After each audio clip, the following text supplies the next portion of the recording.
G'day, my name's Russell Eastaugh, and I'm going to talk now about controlled foreign companies and what this means in the new Nigerian Tax Act as part of the Nigerian tax reforms that are being implemented on the 1st of January 2026. Controlled foreign companies, it's a phrase, a name, a term that's been fairly commonly used outside Nigeria in places like the UK over the years and in South Africa and many other countries. In the USA, they have the concept, they use a more complicated name for it, but the concept is there. And what is it? It's essentially a company which is outside the country, so maybe in a low tax jurisdiction, but maybe not, but is controlled by Nigerian company in this case. So Nigerian company controlling a foreign company. And the tax authority thinks, well, we should have seen a flow of dividends from that company, which we could have taxed. In the days of the current Companies Income Tax Act, that wasn't terribly important because foreign dividends were generally exempt anyway, but under the new law, it's going to become a bit different. So here we have this thing, what is a controlled foreign company? And one, it must be a foreign company, so not a Nigerian company. Even a foreign company which is managed in Nigeria is a Nigerian company, not a controlled foreign company. It'll become a taxpayer in its own right. So it's a foreign company, it's controlled by a Nigerian company. So not A probably includes more than one. So if it's more than a single Nigerian company controlling it jointly, I think that would still qualify, because a general rule of statutory interpretation is that the singular includes the plural and vice versa. But if it's controlled by individuals, then it won't be covered by this definition, and therefore might be a controlled foreign company. But don't worry, the taxman's got other ways of getting that sort of thing, I'm afraid to say. So life gets more complicated, not less, and a lot of simple answers have been eradicated. So it has a foreign company controlled by a Nigerian company, and then the next stage is more contentious and requiring judgment. Did he have profits or distributable reserves that could have been distributed to the Nigerian shareholders without detriment to the operation of the business?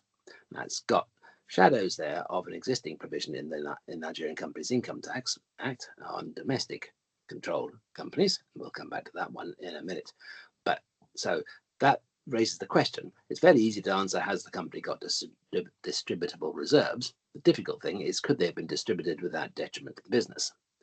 Now, the problem comes, I think, if the Nigerian Revenue Service, or the FIRS as it is still at the moment, if they determine and assert that it could have done, and all they've got to do is you could have distributed these profits, then the burden of proof to discharge that and prove it's not so is on the company. Ordinarily, shareholders, in fact, are the ones who are going to suffer the tax cost. So it'd be a good idea to start thinking of reasons why the company couldn't distribute profits without damaging its business. I think that's going to be quite challenging if, for example, the foreign company's made an interest-free loan up to the Nigerian shareholding company. But absent that, a fairly difficult situation, then why are the profits not being distributed? Why are they being retained? What's the business plan for it? And create a reasonably detailed, convincing reason for that, and that will help the defence. So that is another one of these fairly complicated changes that's come in the law, and it's going to take some effort to comply with and to be aware of, and to, if necessary, adjust the way the company is structured and run, the group of companies are structured and run, to avoid this happening. Right.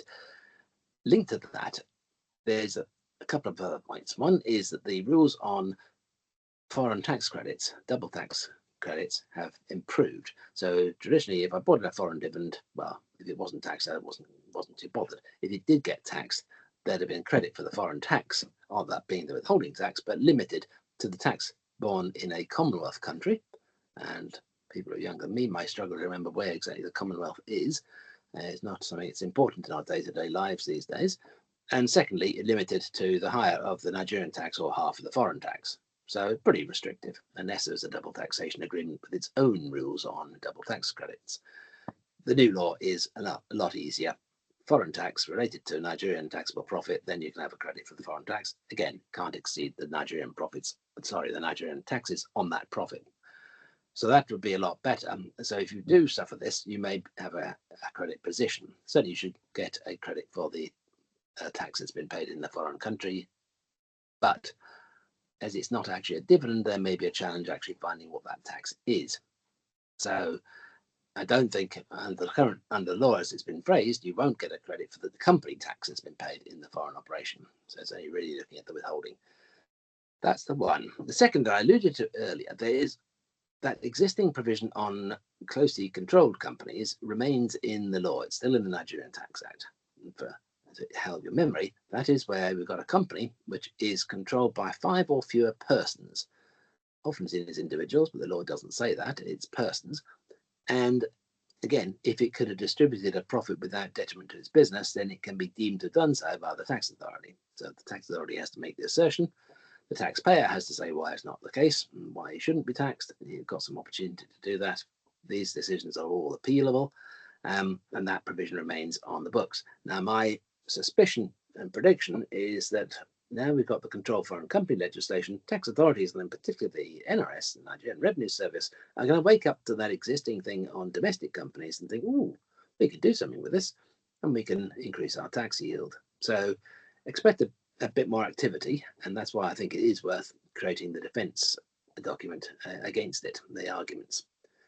There is another exemption that's crept it back into the Tax Act, and that's for, well, funny enough, for foreign dividends, among other things, which will be exempt from tax if they're brought back into Nigeria through official channels. So this fits badly with the deemed dividend, because that's not brought back because it doesn't exist in the first place. It's a deemed dividend, not an actual one. So I don't believe that the exemption for a foreign dividend brought back through official channels is going to apply to deemed dividends under the control foreign company law. Bit unfair, yep, and harsh, yeah, that as well. So I think some planning is probably a good idea to try and see how you can avoid suffering that rather unwelcome fate. Thank you for listening, and I'm here to take any questions that may occur to you as you think about and grapple with how you're going to implement these new laws. Cheerio.